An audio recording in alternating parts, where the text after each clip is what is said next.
या घडीला एक महत्त्वाची बातमी येते। बीडमधूनच बातमी आहे। बीडच्या माजलगावात ढाबा मालकासह मुलावर प्राणघातक हल्ला झालेला आहे।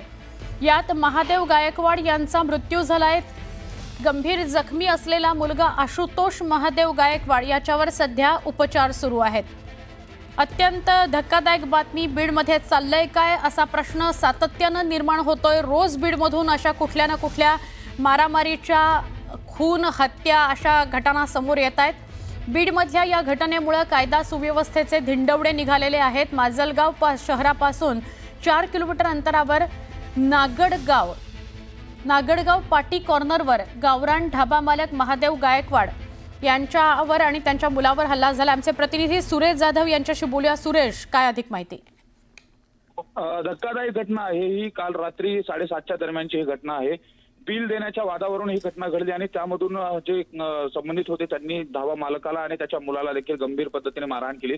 डोक्यामध्ये देखील मारहाण झालेली होती आणि त्यामुळं नेमकं त्यांच्यावरती उपचार सुरू होता। मध्यरात्री उपचार सुरू असतानाच यातील महादेव गायकवाड यांचा दुर्दैवी मृत्यू झालेला आहे। मात्र आपण जर बघितलं तर या अगोदर 2 दिवसापूर्वी माजलगावमध्ये भर दिवसा एका तरुणाला बोक्सून त्याचा देखील खून करण्यात आलेला होता आणि त्यानंतरची दुसरी घटना आहे। यामुळे नेमका बीडमध्ये कायदा सुव्यवस्था आहे का, पोलीस प्रशासनाचा धाक आहे का, असा देखील प्रश्न उपस्थित होतोय। विशेष म्हणजे ज्यांनी या ढाबा मालकाला मारहाण केली त्यांच्या संदर्भात आता गुन्हा दाखल करण्याची प्रक्रिया सुरू आहे।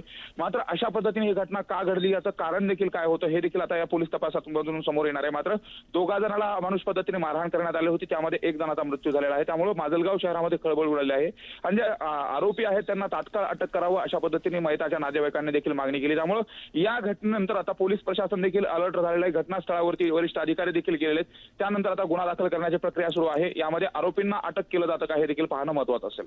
नक्की सुरेश, धन्यवाद माहिती दिलीत त्याबद्दल।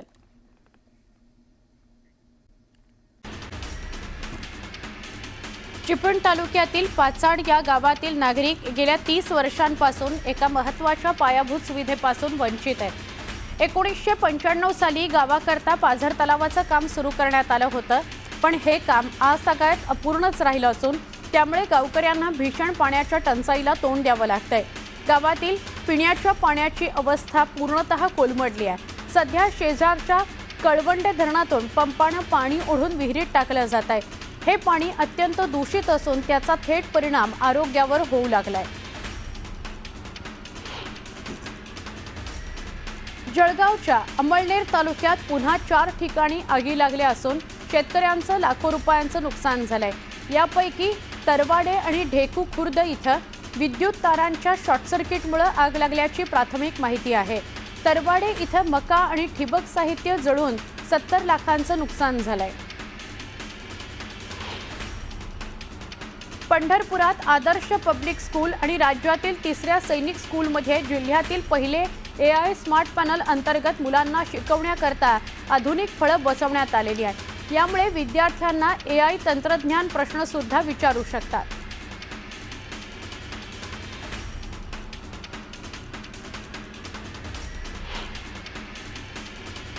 महत्त्वाची बातमी आहे।